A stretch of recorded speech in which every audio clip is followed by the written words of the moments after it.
Bridgetti and I get on famously, and we've known each other now for a couple of years, and every Friday we go live on Facebook using BeLive Studio2, and we just have a blast.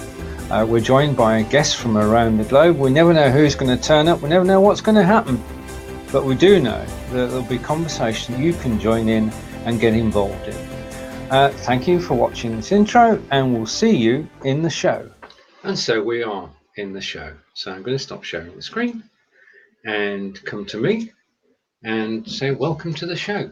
It's Friday, it's 4 p.m. in the UK, 11 a.m. Eastern, and Bridgetti and I are getting together, looking forward to the weekend. Thank God it's Friday.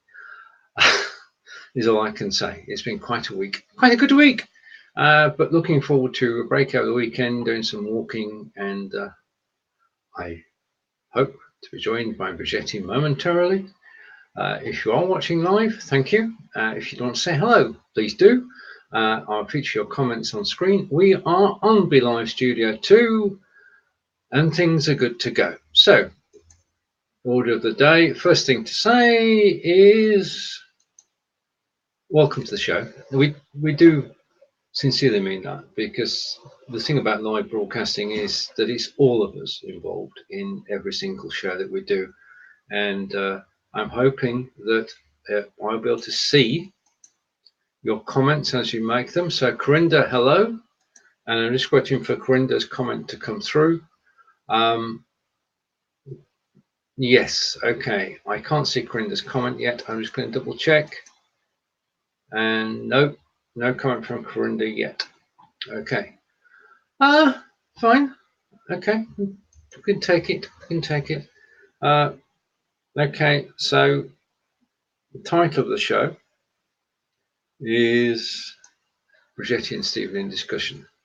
Now, a couple of things have happened this week which I want to make you aware of as we do get started.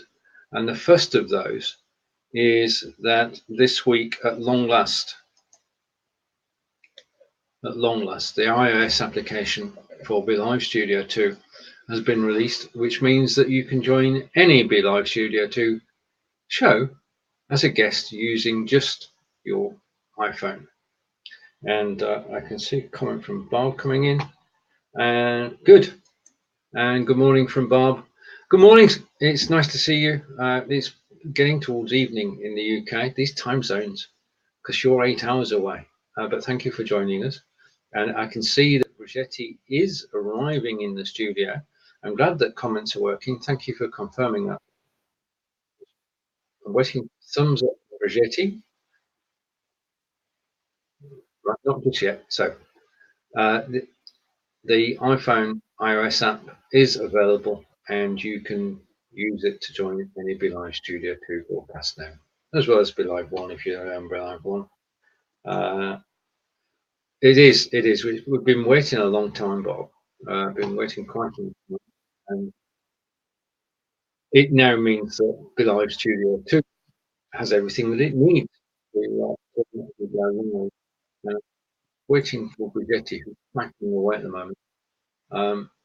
Right, the other news of the week, as discussed with Bob earlier in the week, I'm not sure whether I actually mentioned it last week or not, but all BeLive shows are now being recorded in HD, which means that when Bridgetti, are you ready? Okay. When Bridgetti and I go live after the show, we can download the recording in HD. Hello, Bridgetti. Hello, Stephen. How are you? I'm doing good. It's the weekend. I'm just grateful that we went for a walk earlier this morning because it's pouring down at the moment. Oh my goodness. Yeah. And how are things with you? I'm good. You know, it's been a little bit of a hectic week, but that's okay. Sometimes hectic is good, and other than that, I can't complain. Right. And you've been running the show this week, a new show or the new series.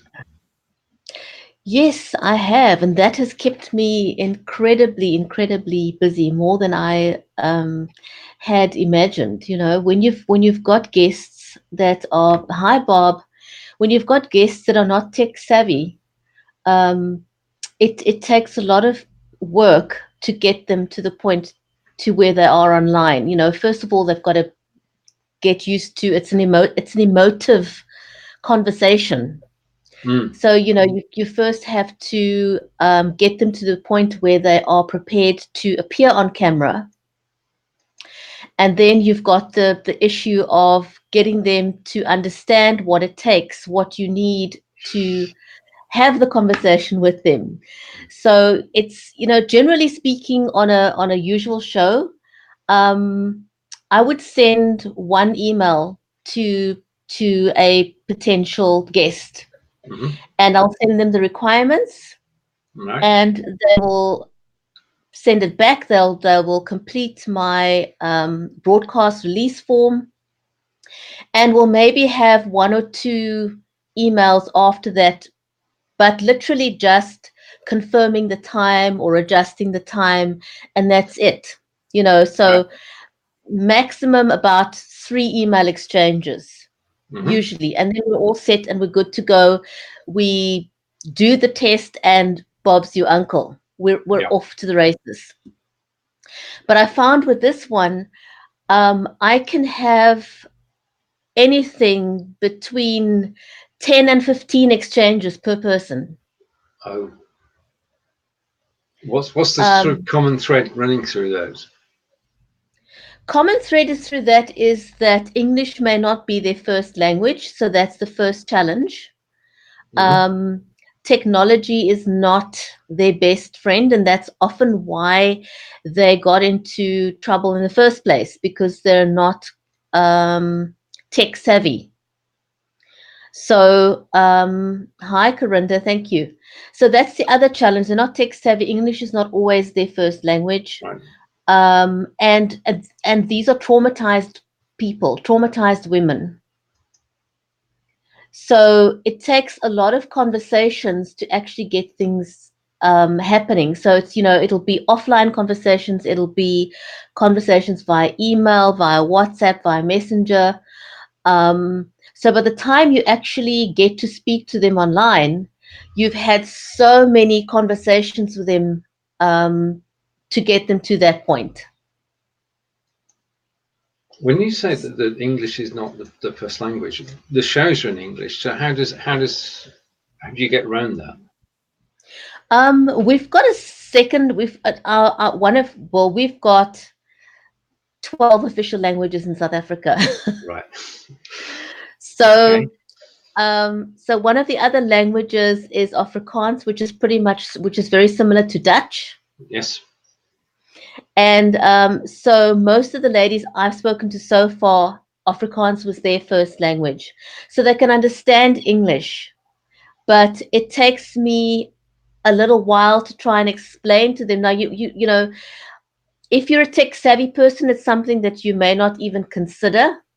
But there's plain simple English, and then there's business English, and then there's technical English. So for them to try and wrap their heads around what you're trying to say takes a lot of discussion and conversation. For example, I will say, here's a list of what I need. Yeah. Okay. And then they'll send me an email back and they'll say thank you. And I'm like, okay, I'm still waiting for the information. And I'll send them another email back. Hi, Kelly. And I'll send them another email back, and they'll say, thank you, I got it. I got the email. And I say, okay, but here's what you need to send me. I haven't got any of the stuff on the list yet. Right. Okay, thank you. And then I call them. I say, look, I sent you the email. It's got these details on. I need you to send that to me in an email. And then they may send part of that information, and it'll take another few conversations to help them understand that I can't actually get to the point of booking the interview until I have all the information that I need. And that's how the conversations go. So it takes a lot of engagement to get all the information that I need. And it's not really a lot of information. It's just they're not understanding that they need to send me something. I'm guessing that the word of the week is patience. Yes.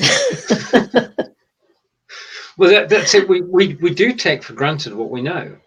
And that's irrespective of live broadcasting. If we know something, then it's locked away and we take it for granted. And then you come across somebody who's not heard about the subject, and you've got to start from scratch and take it step by step and be very patient, word of the week, to actually get somewhere which should only take a few minutes. I know. I mean, I've actually now taken my broadcast release form and I've actually simplified it a whole lot more, taken out anything that may remotely sound technical. So I've actually adjusted it to try and make it as simple as possible in plain English, to make it easier for them to understand. Um, so yeah, so you don't often consider that not everybody is as technically adept as you may be. That's true. We've got, and just on a side note, we've got a society in the UK called the Plain English Society. And their one task in life is to take government documents which are nested in legalese and turn them into documents that we can read in plain English. So simplifying things is the key, isn't it? To make it as simple as possible so there can be no misunderstandings.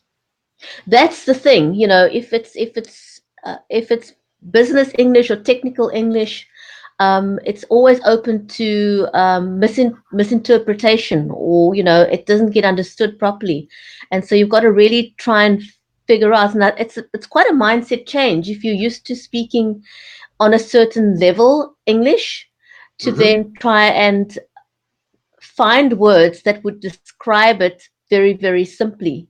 Um, Almost the way that you would explain it to a child that is, you know, not doesn't have a great vocabulary yet. So that level of English, so that you're sure people will understand what you're asking them.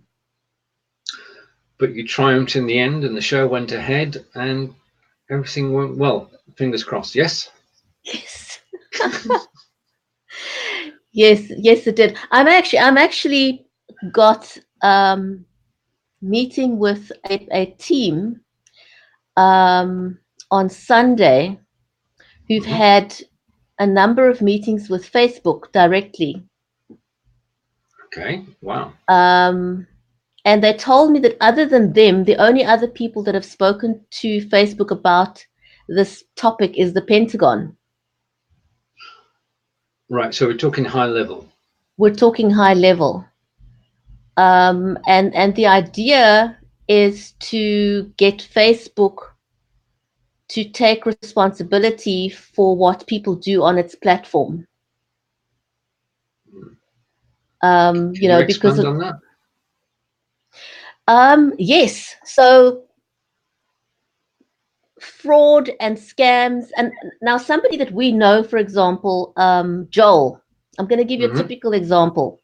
Okay. Joel spends some time of his day, every single day, going through Facebook and reporting fake profiles that have been created using his, not only his picture but also his history, his story. Mm-hmm. Right. People use that and then they create fake profiles. Now, that's a typical example. The other popular thing is to use photographs of the Marines in the US. And people use the pictures of the Marines. Everybody looks dapper, or they use a picture of Yeah. somebody that looks very attractive, somebody from Italy or whatever. But they'll use someone that looks like an actor or an actress, and they'll use their images, or the Marines, as I said. And so they'll use these pictures. They'll not only steal the picture, they'll steal the profile, and they'll create a brand new fake profile on Facebook, and they'll create several of these. And the problem is that it's so easy to do it on Facebook. There's no checks and balances on Facebook. Now, it doesn't only happen on Facebook. It also happens on LinkedIn. It happens on Twitter. It happens on Periscope. It happens on all the other platforms. But the reason why we feel Facebook needs to make a change is because it's the largest social network, and the larger number of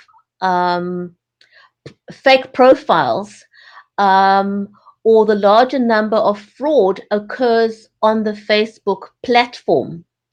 And what we're saying is that currently Facebook is trying to abscond themselves of any kind of responsibility. They're saying it's not their problem if people use the platform incorrectly. And we're saying you cannot abscond from your responsibility. It's your platform. You need to take. Now, the thing is that we're not asking for regulation. We do want to maintain and should maintain freedom of speech. Freedom of speech is one thing. All we're asking is that Facebook, and with all the technology that's available to us today, I cannot believe that it's not possible for Facebook to verify people that register on their platform.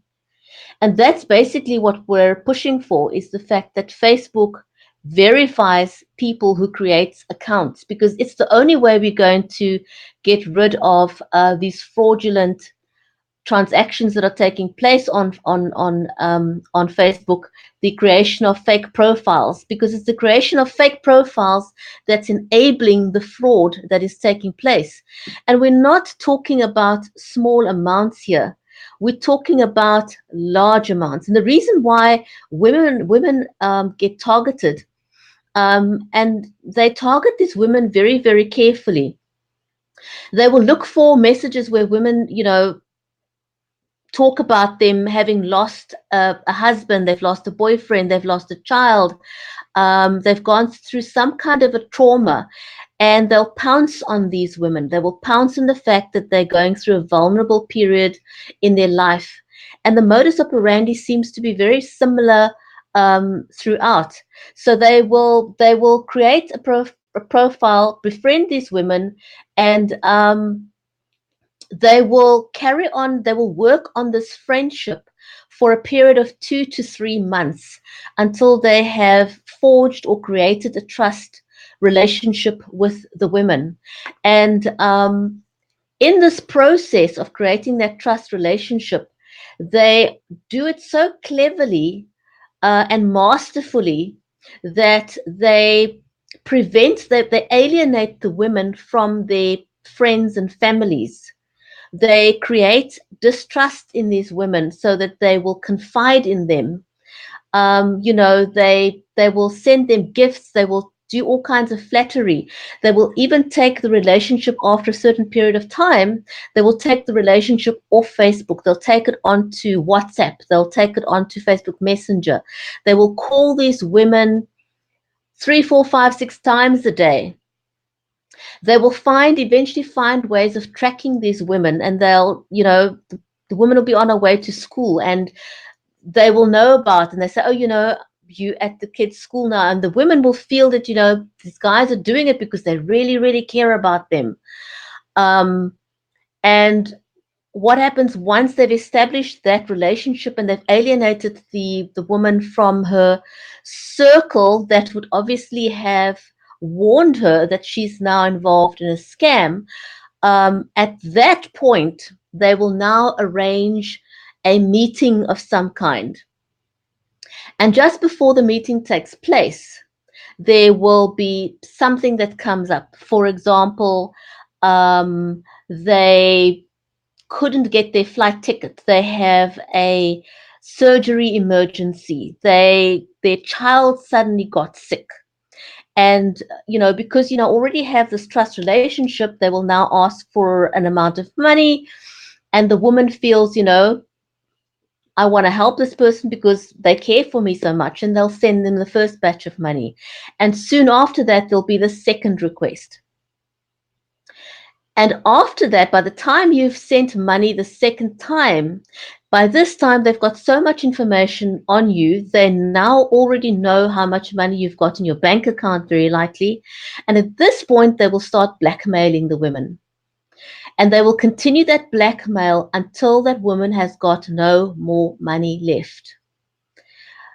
So not only do these women lose what they actually have in their own bank accounts, but they will sell their vehicles, they may sell their business, they may sell their homes. So literally they strip these women until it's bare bones left. There's nothing left. For example, one lady I spoke to, and most of these women are educated women. And the common thread is loneliness that they pounce on. And by the time they're done, by the time the women realize that they've been scammed, they've got nothing left, just absolutely nothing, and they're completely broken. And often when they go and report this, unless the country that they're in have got a special investigative team that deals with cyber crimes or fraud, these women get humiliated even further because they go and report it to the police. And if the police are not sympathetic, they laugh at these women. They tell them how stupid they are, and they tell them they're not debt collectors. And so these women go into a cycle of depression that lasts for months and sometimes years. The women become suicidal because by the time they build up the courage to tell their families want nothing to do with them. So they find themselves completely isolated. And so a lot of these women then find themselves on the street, literally on the street. So you've got someone that's gone from being a high profile executive to now living off a soup kitchen. And when you look at the stories and you hear the stories, your first inclination is, and I've asked these women, their friends and family will say to them, how could you be so stupid? That's the first thing everybody says to them, and that's one of the reasons why the families then leave them alone. The family will have nothing to do with them. It really is heartbreaking listening to this. And the more I listen to these stories, the more you realize that this is an organized crime on an international scale, not just here. Because the women that I've spoken to are from all over the world. There's no particular profile other than the woman was lonely, she was single, and often they're in their midlife crisis. They've got money. So there's lots of common threads that run through these stories. And so the idea is that we want to ask Facebook to take responsibility and have some kind of a vetting process in place so that we prevent these fake profiles from being created on its platform. And so that's really the mission of sharing these stories, to create not just local awareness, but also global awareness. So yeah, that's basically what it's about. It is a very serious situation affecting people that you've been meeting over the last couple of weeks. And it all starts with a Facebook profile. It all starts with a Facebook profile. And somebody who is vulnerable, gone through an incident, and is in need of somebody to actually comfort them. And these fake profiles step forward and engage. Yeah, that's the modus operandi. Right. So, your next step, you're meeting with people over the weekend. Yeah, the next step is to meet with this nonprofit in the US that have already met with Facebook. So they are, in the process of engaging them. So the idea is that I'm hooking up with them to help them also create more global awareness around this matter. And then you look at, well, they're in contact. Are they in contact with Facebook too? They're directly in contact with Facebook. Yes. Facebook. Yeah. Yeah. They've already gathered, I think, 10,000 signatures from people. Right. To present to Facebook to say, look, this is not a small problem. This is a big problem. Indeed.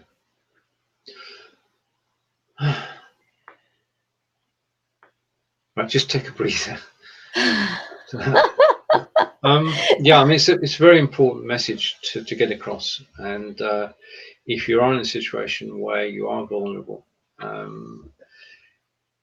what can you do as an individual to actually sort of what should be on the watch out for, is what I'm saying. The first thing is Do not allow yourself to become isolated from your friends and family. If somebody sends you a friend request on Facebook, um, there's certain telltale signs. Someone sends you a friend request and they've got very little friends. Their profile is got a picture of a gorgeous looking woman or a hunky looking guy, if it's a Marine, and you see there's very little engagement on the page.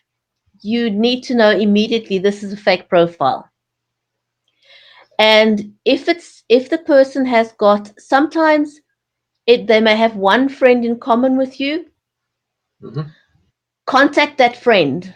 Ask that friend, do you know this person personally? Now, I get many Facebook friend requests all the time, and it's happened to me often where I will see that there's one person that we know in common. And I have learned to always contact that person, say, do you know this person personally?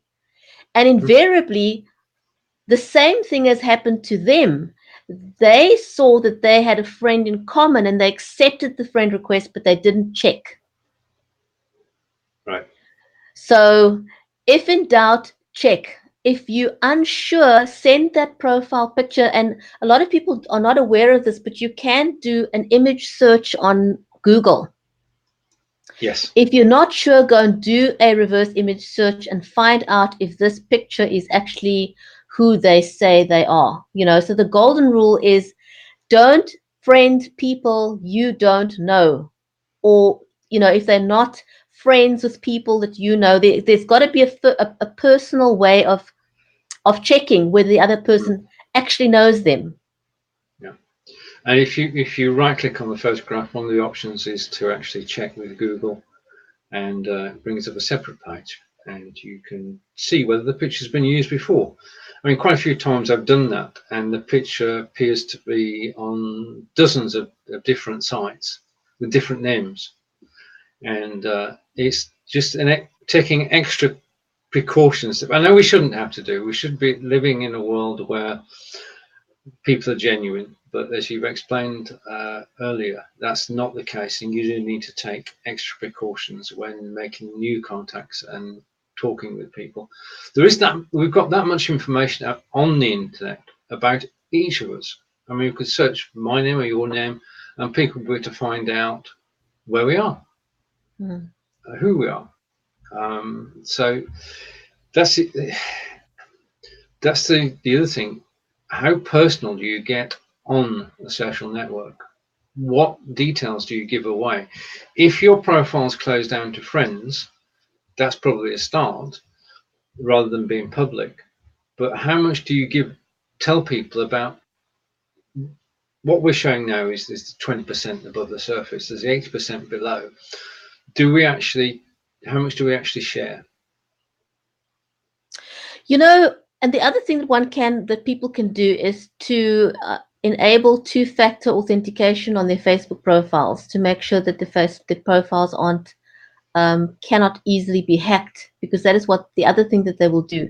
They will hack into the profiles of these women so as to gain more information on them and their friends.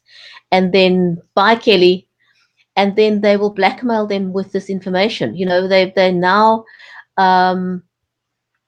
know how many kids these women have got. They've gathered too much information. So you need to either lock down your profile very, very securely, and if you've got a more public profile, you need to be aware of what you post. Don't post where your children go to school. Don't post pictures of your children. Unless your profile is locked down and you're sharing it with friends and family only. Unfortunately, we live in a society that is not so safe any longer, and this is the reason.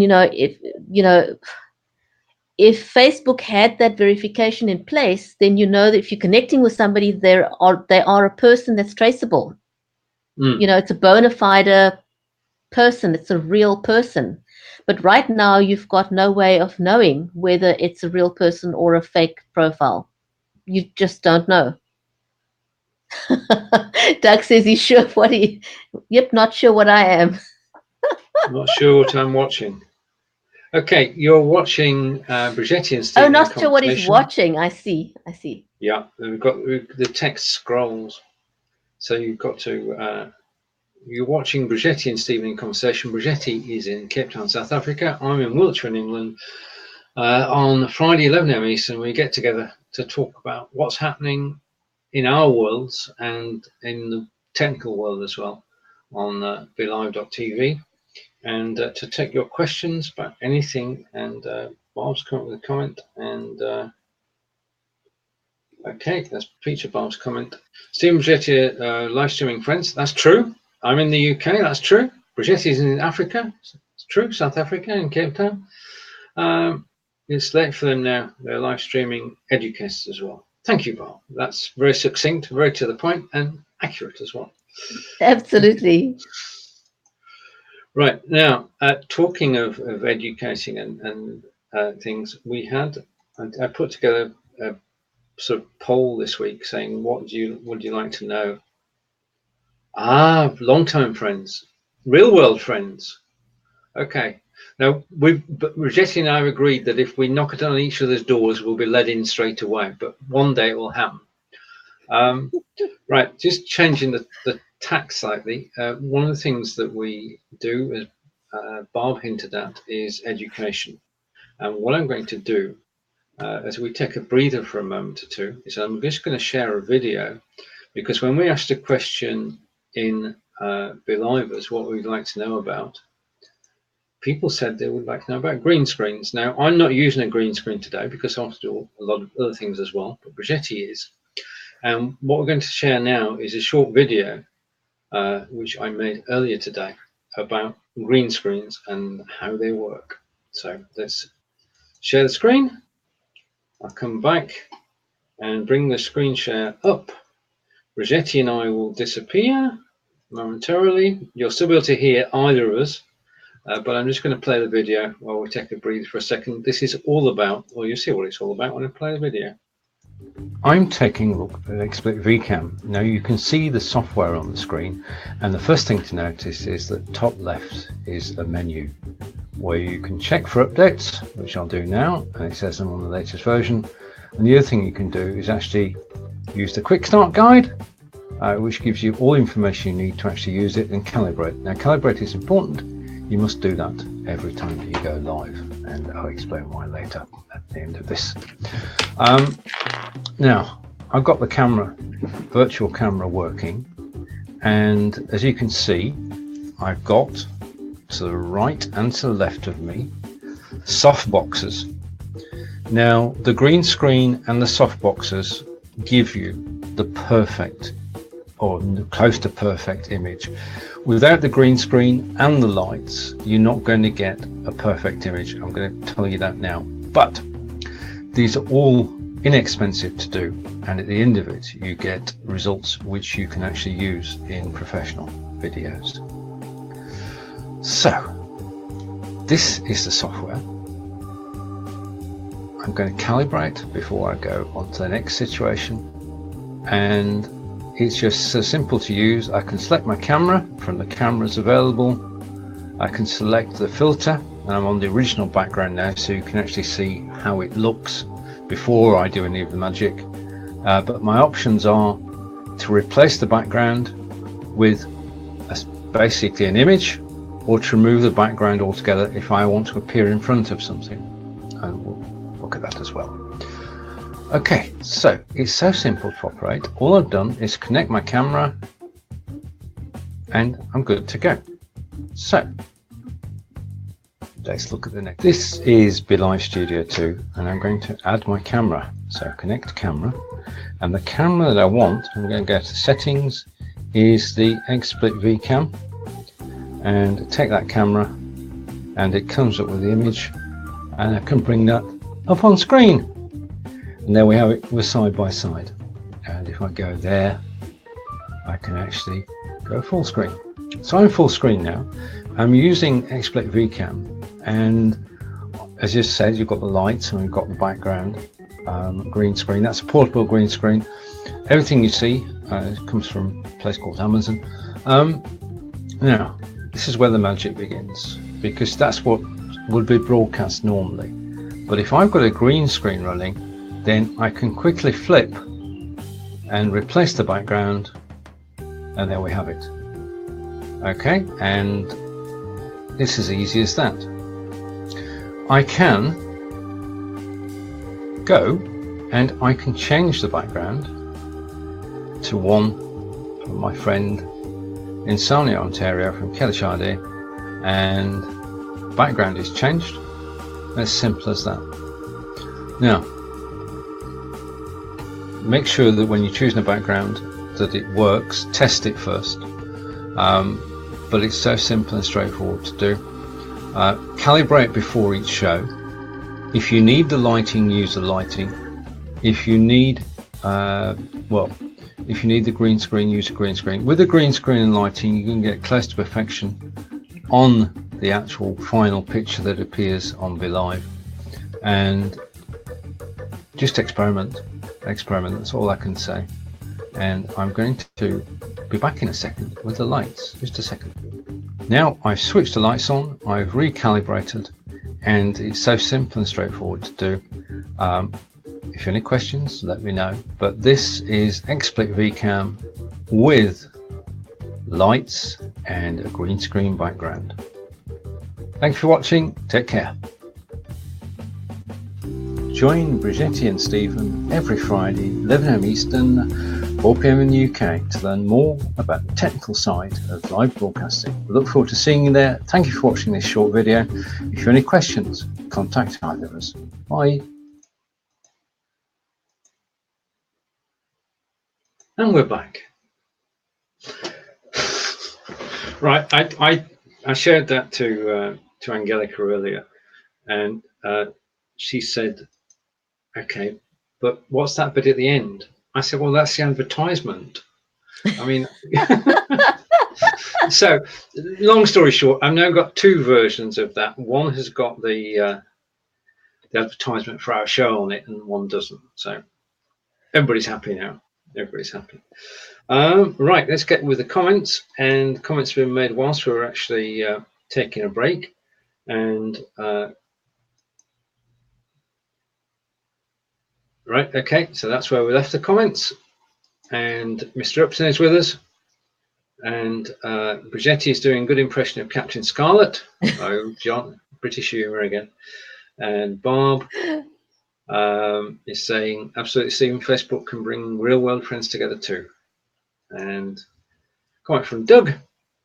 Doug is saying, all have a good day. Thank you for popping in, Doug. And Bob has got to run too and catch up with us again soon. Well, thank you both for joining us. And thank you to Kelly earlier for popping in. And for everyone still watching. If you're not watching on the BeLive in 5 page, then you'll find a link. I keep forgetting to say this. You'll find a link up above, and you can click that link and come join us where we are really live and comment. And if you do comment, we'll bring the comments on screen. But regarding the comments, since last Friday, we've had problems with comments, or I have, and they were stopping. But now I can go right back to the first comment that was made today, which is good morning from Bob, and I can go right to the last comment, again from Bob, saying she's got to run. So the comments are now working, and I shall pass that information on to BeLive, because that was pretty painful. Stephen, the one thing I would still like to see is to have the most recent comment on top, as opposed to down below. You know, so it needs to, for me, it needs to scroll the other way. Yeah, it is counterintuitive, isn't it? You expect the latest comment on top, as you would on Facebook. Yeah. So perhaps they can do that. Just reverse it a bit. Yeah. I think it'd take a little bit of extra coding to do that, but it would be worthwhile, and I'm sure everybody will appreciate it. Just to remind everybody that you now have an iOS app for use with BeLive Studio 2, which means we've got Android and iOS both working on Studio 2, which makes it a complete set. And that also now, after this show, we'll be able to download an HD recording and repurpose it on YouTube, and it'll look even better. You know, one thing I think I would like to clarify is, because this question seems to come up a lot in the group, is you can join the show as a guest using either iOS or Android. So both phones, people can join on both phones using the app from the App Store. Now, a lot of people want to know two things. Can you use your phone as a camera? Yes, you can. Because what you can do is you can send yourself a link, then click on that link using your mobile phone and bringing that in as a guest, and you've got an extra camera that you can do. So the other question that's come up is people want to know, they want to host a show on their phone. BeLive is not a mobile app from that perspective. Yes, you can join as a guest, but you cannot launch a show on a mobile phone. BeLive is a desktop application. Now, if you are hosting an event, for example, and you want to use BeLive because of all the other bells and whistles and functions that BeLive offers, a way around that, what you can do is to enlist the services of a producer. Have someone produce the show for you, and you can then come in as a guest on your camera from the event. You can go around interviewing people, showing people the live views, but have somebody in their studio host the show for you. So that's one way in which you can use BeLive for your live events from your phone. But just to clarify, you cannot start a show from a mobile device. And that is due to the terms and conditions laid down by Facebook to prevent anybody competing with them. And everybody's got to respect that, whether it be BeLive or StreamYard or Zoom. It's got to start from the desktop. And that was a good way around it, Bridgetti. In fact, producing a show makes it easier for both host and guest, because as host of a produced show, you don't need to worry about everything that's going on around you. Correct. So it can be a lot easier to actually host a show. And I produce a show every Wednesday. Shout out to the Para with Dolly and Anita, which goes out at 6 p.m. in the UK, 1 p.m. Eastern, 12 p.m. Central. And that's a show that I'd never appear on screen. Not witting, well, when things are going well, as they have been recently, then I just sit in the studio and just make sure the right images come up at the right time. Now, I just want to go on to images for a minute. When we bring images through, and I had a show where I got 20 images, and all the images I've got is a number given to them by Facebook or by Google or by anybody else, really. There's no description with them, is there? You don't know. If you're a third party and you're not familiar with the photographs, you've no idea what the photographs are. I mean, if you put together a Facebook album and it's your own photographs, then when you show them on screen, it's not a problem because you know exactly what's there. But if you're producing a show for somebody and they say, right, these are our photographs for this week, and Dolly and Lisa did a show where they were comparing, this was a fascinating show for many reasons, but they were comparing men with and without beards. Oh, wow. So I had pictures of celebrities from around the world and not celebrities from around the world, and it was with a beard and without a beard, and which is better. But I'm not going to go there. But it meant that I had photos and I had no idea. So when it came to bringing them up on screen, I definitely got the wrong photo a couple of times. When you can't recognize Justin Timberlake, I suppose that's a problem, isn't it? Right. So if we could actually put descriptions on photographs or titles on photographs, that would make It would help a lot, yes. Yeah, especially when you're producing the show. Right, if you're watching now and you've got any questions or you want to wind down for the weekend, and excellent, most excellent. 3 p.m. or 10 a.m. Eastern tomorrow, I think. Cheryl's going live. Hello, Cheryl. Hi, Cheryl. Nice to see you, and it's good to see you back broadcasting. And I'm going to try and join you on the show tomorrow, and look forward to our doing a show together soon. But it is good to see you, and welcome back. That's the thing is, we're a community. We're a broadcasting community, but we're also a personal community as well, and we keep in contact with each other. We check on each other and make sure that basically we can support each other when there are situations. And Joel, it's good to see you back with us. Now, I was watching a show earlier today. It was an impromptu show. So if I mention the name Lottie Hearn and the word impromptu, we all know that Lottie just pops up from nowhere and does a live broadcast. And today she was with Karen, and she and Karen were talking about MS, which is why I tagged Dom in the broadcast. And I think Lottie got her diagnosis earlier this week. So the show was on Lottie's page. So if you want to check that out later. I actually caught a little bit of it just before our show. And right. I want to go back and watch the replay. So I did say hello to them and say, look, I wasn't able to stay, but I really would like to go back and watch that. Yeah, I'll tell you what worked well for me is that they were physically in the same room on one camera. Yes. But they were sat on a couch. Yeah. And it had a sort of homely feel to it, that they were just having a chat, and the chat happened to be broadcast. That's Lottie's magic at work. But I thought the show itself worked rather well, and the message being given out was a strong one and a helpful one to everybody who actually has MS. So if you can catch Lottie's show, we'll try and put a link in here afterwards so you can actually take a look at it.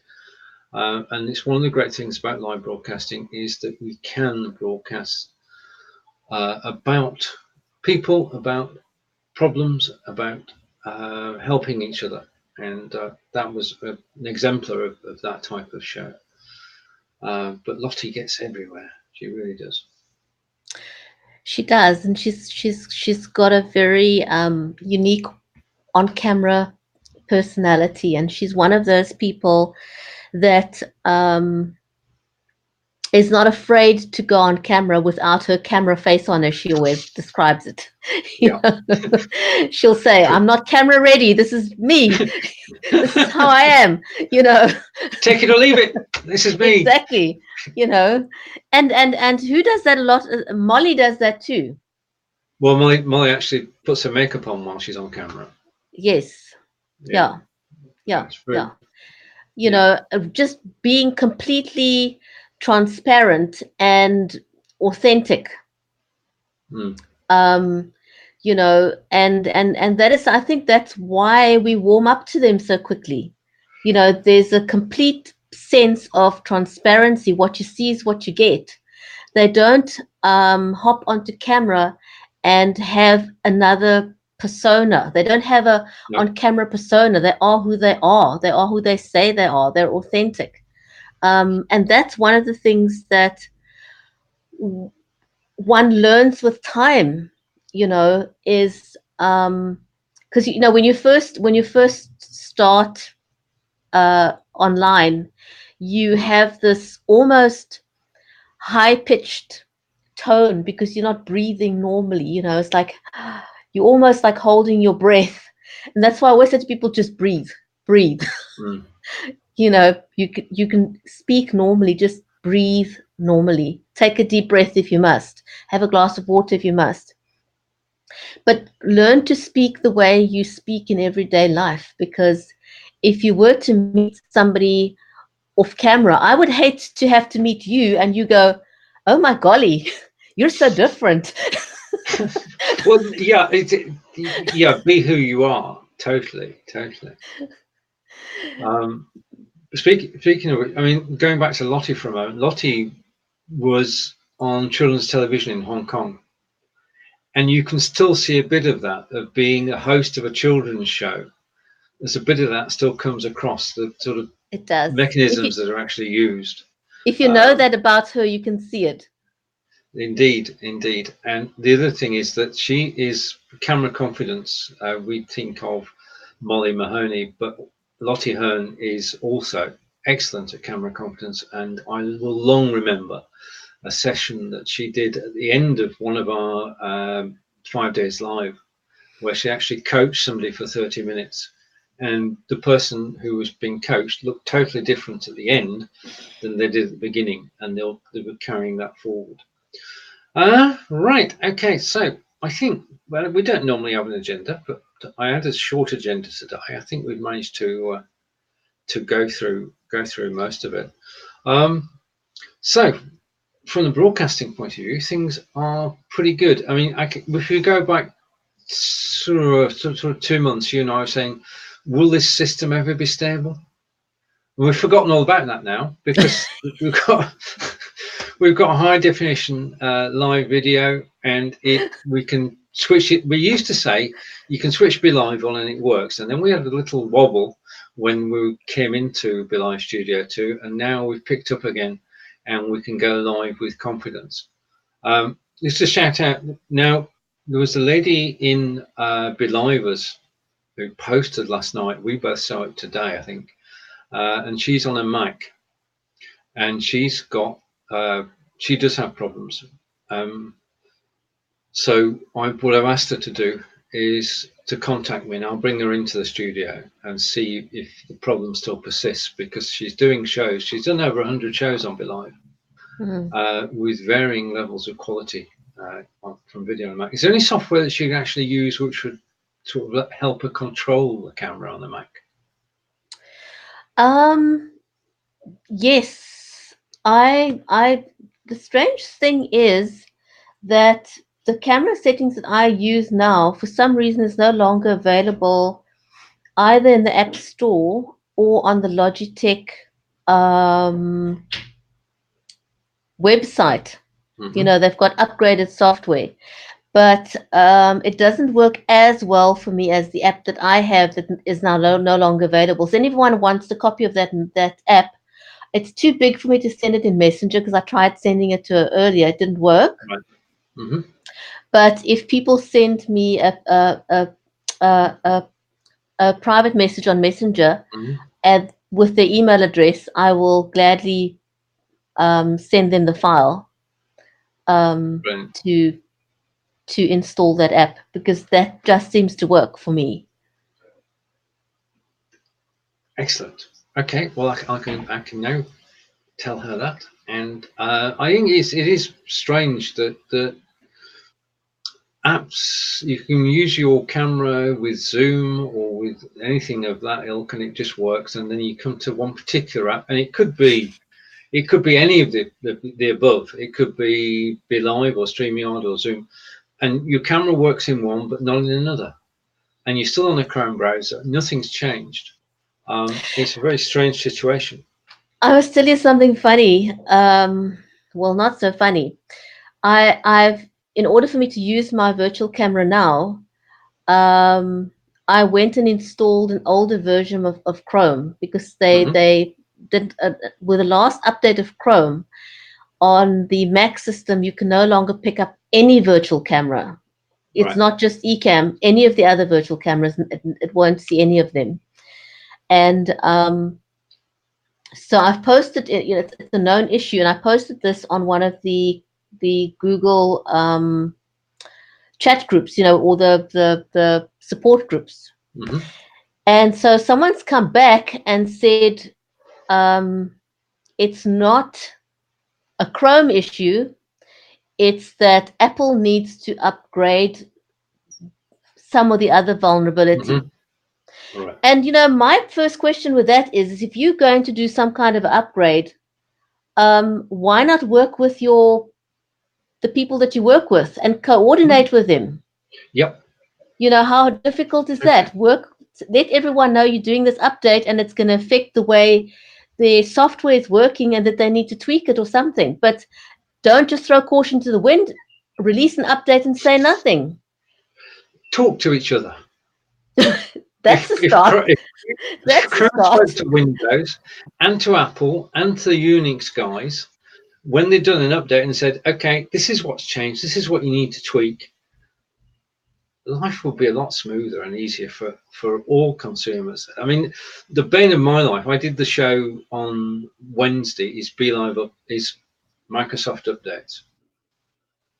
But Microsoft updates take place when you least expect them. It's not a regular time each week, regular day of the week. It just, when it's going to update, it downloads it, and then it comes up with a message, and we've got to What? reboot our machines Yeah. before every show. Yeah, because if we don't, everything we've been doing in the last few hours is going to be stuck in memory, and it's going to slow things down. So we always reboot our machines and go straight to Chrome, no messing. Okay, so you've only got one thing running, you've got Chrome running. So you go to switch off your machine, and it gives you the option of update and shut down. That's the only option you've got.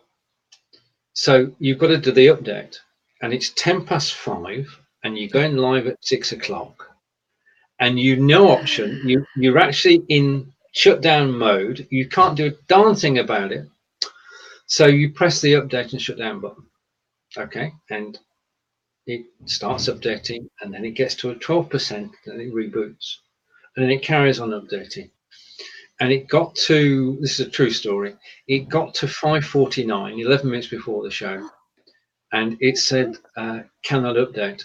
This update is not successful. I'm going to take the update off. Yeah.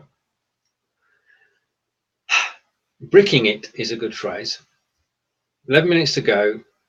Windows won't update, can't update, and it's got to unravel everything.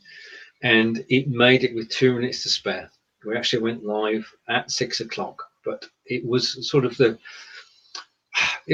of the most It's one of annoying, those. It's like panicky. heart stopping. That's it. That's it. I mean, it's one thing if it's your own show, and if it's my own show, I think, right, okay, I'll do it again. But if it's somebody else's show and you're producing the show and they're expecting you to go live at 6 o'clock, and you've got to send them a message 20 minutes before saying my machine's updating, and then 10 minutes before saying it was frenetic is the word I was looking for. So thank you, Windows, for the moment of the week, the bad moment of the week, which was the scare when it did the update. But we enjoy it. We enjoy it. We do it because we enjoy it. Well, that's why I posted the other day, and I said, the unintended side effect of live streaming is that you learn to think on your feet like no other. True. You've got to be quick on your feet. Totally. And you've got to keep in touch with people, because if it gets to 6 o'clock and you're not going live, then people start to panic. If it gets to 6:10, you can't go live. So yeah, okay, Bridgetti, we've come to the end of the show, and a very good show. I just want to say that your message you gave out earlier about Facebook taking responsibility for fake profiles is a serious one. And if you want to close on that note, that'd be good. Thank you. I want to say a huge big thank you to everyone for joining us live today. It's always makes it so much more enjoyable when our friends join us online and when they share the show. We're always most appreciative of that. And so, in the vein of the bigger part of the show today, which was about internet safety and Facebook and getting scammed and fraud, I'd like to close on the note that be safe online.